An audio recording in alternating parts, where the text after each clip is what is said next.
Alright, so this is Return to the Nightosphere. And, actually, two things we should mention, by the way. Number one, this camera and the one last week were different cameras, so if the quality looks different, I apologize. The last one, I don't know what's up with that. It was like, because that's one of my cameras, I'm looking at it's like, this is a different setting or something, so sorry about that. I don't know how this one's gonna look. It's his. It looks fine on the small screen. Hopefully it looks good on the somewhat larger screen. Second, what's with the new shirt? I never did ask. We're like 3 episodes in, I forgot to ask. What time is it? I don't know. Actually, do they ever, no, they used to say in the opening, right? It's like, what time is it? Adventure time. But then, like, they haven't said it in a while, right? Yeah, they haven't said it. It's been a while. Okay, so... Well, remember with Susan Strong? She should do her a little bit at a time. Incremental time! Yeah, that's right. Yeah, and they used to always have, like, a different title, and they sort of lost that for a bit. Yeah, they kind of just gave it up. I guess that's fine. It's like, you don't have to force yourself to do it every single time. No, it's just, finally found another Adventure Time shirt, and I was like, yeah. It's very good. Where'd you get it? Sweetheart? JC Penney? Yeah. Is that JC Penney, really? I want to say JC Penney. $5. Actually, if you ever want... $5. I was gonna say, if you ever want, like, Adventure Time swag or anything, just go to Spencer's. Like, they always have, like, a whole section. Spencer's and Hot Topic are the best. Yeah, and Hot Topic, they always have, My like, only a ton problem of stuff is it's so expensive. Is it costly? Well, it's like 15 to 20 bucks a shirt. Is it? Yeah. Well, I got this for $5. Well, that's a good deal. That's what I'm saying. Like, I love Adventure Time, but I'm not going to run it. I got this at Spencer's. Well, one of the action, so, there was a Tree Trunks, like, action figure at one of the cons we went to, and it was something like $30 or something. I'm like, I like Tree Trunks, but hell no. I'm not doing that. That's kind of the thing, is that I love Adventure Time, but I can't sit there and... We're not made of money at Adventure Time! Yeah. Come on! I can't justify spending $20 on a t-shirt. You know, the Jake one I got as a Christmas gift. Was that Christmas or Father's Day? Christmas. I got as a Christmas gift. I mean, so... This, the little snails from our friend Christopher. He got this for us.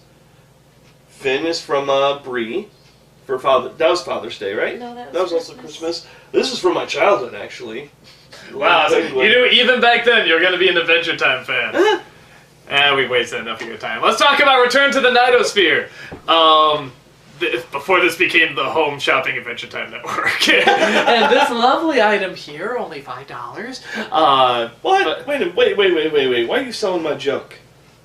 That sounded much worse than you probably intended. Or maybe it's exactly how you intended. Exactly, go on. Okay, anywho. This is Return to the Nightosphere. This is the first time we really see the Nightosphere in, like, kind of all its glory. You have that it's kind of like The Hangover. They wake up in this really weird predicament. They're in a cage in the middle of, like, this pile of bananas, and they filmed a little bit on their phone, which shows them about to go into this portal, and then the battery runs out, and it's just them trying to get to Marceline's dad, who now has a name. Was it Hudson?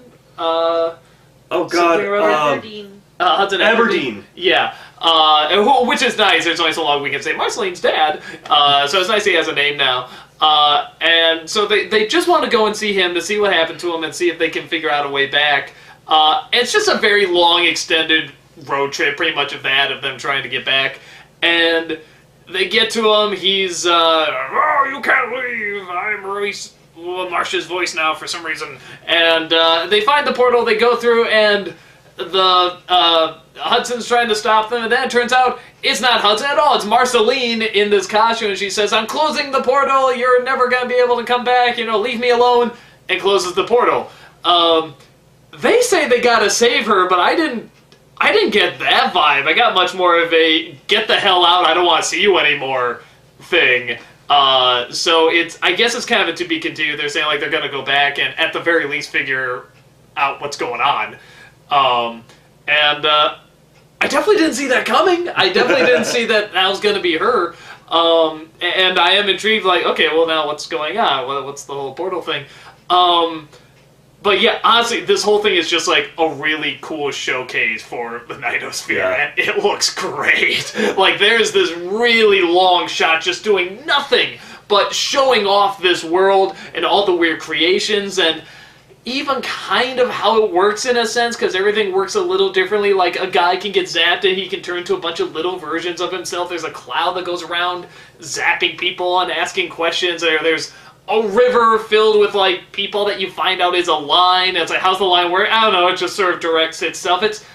I like these worlds. I just like rowing on top of them. Yeah. I like these worlds where they can kind of create sort of their own backwards logic, and it's so you have to sort of learn their rules, which I like too. But I don't know. It seems like a world where it's like, yeah, these are different rules, but they kind of follow them too.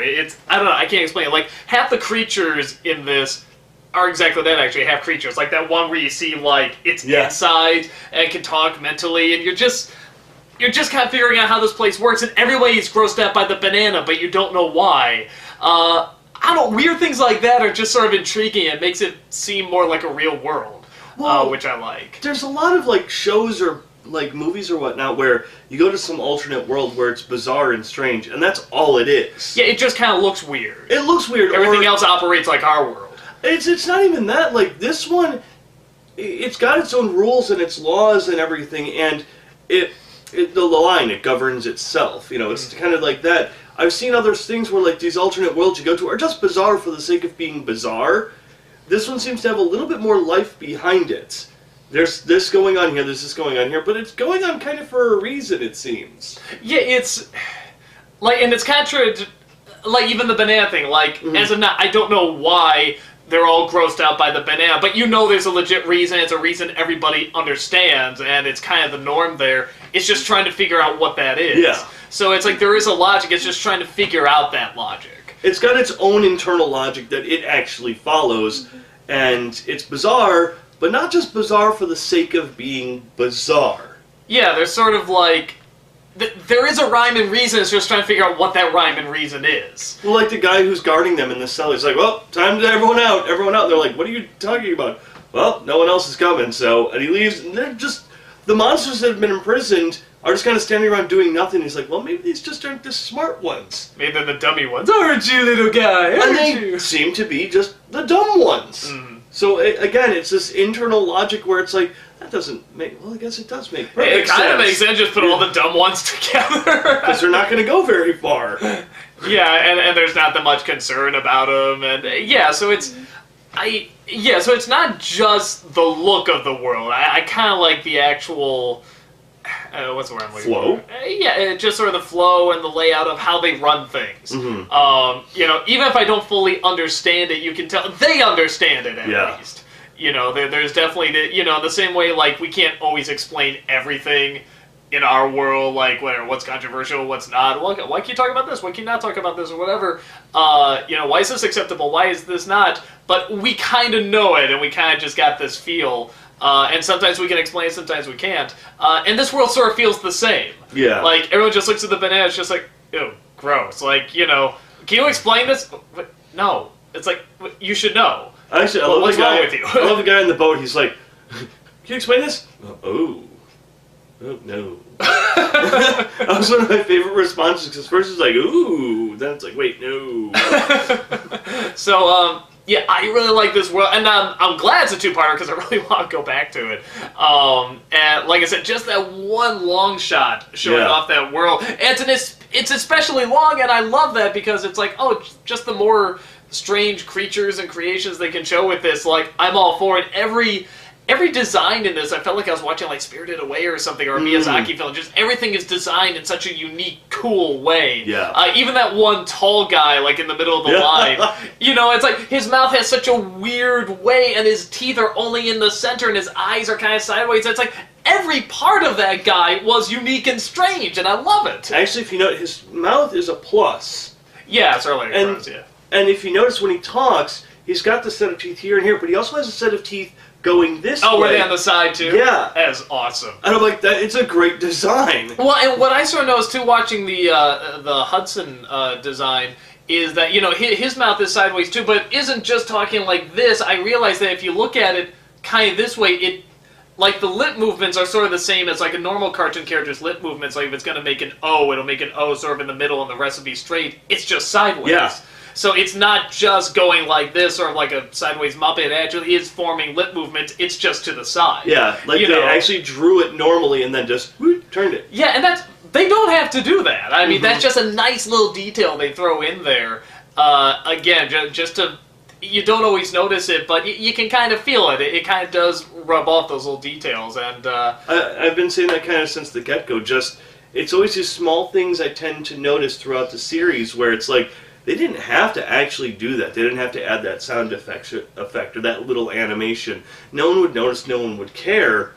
But by them doing it, it's like, oh, it adds a little bit more love and environment to what's going on. yeah, it makes it feel... I mean, it is illusion. Every time you watch a movie, it's an illusion. But it feels more believable the more and more kind of detail you put in there. And the more you kind of capture the spirit of what you're trying to do there. So, yeah, I loved it. I thought it was great. Any other thoughts you got there?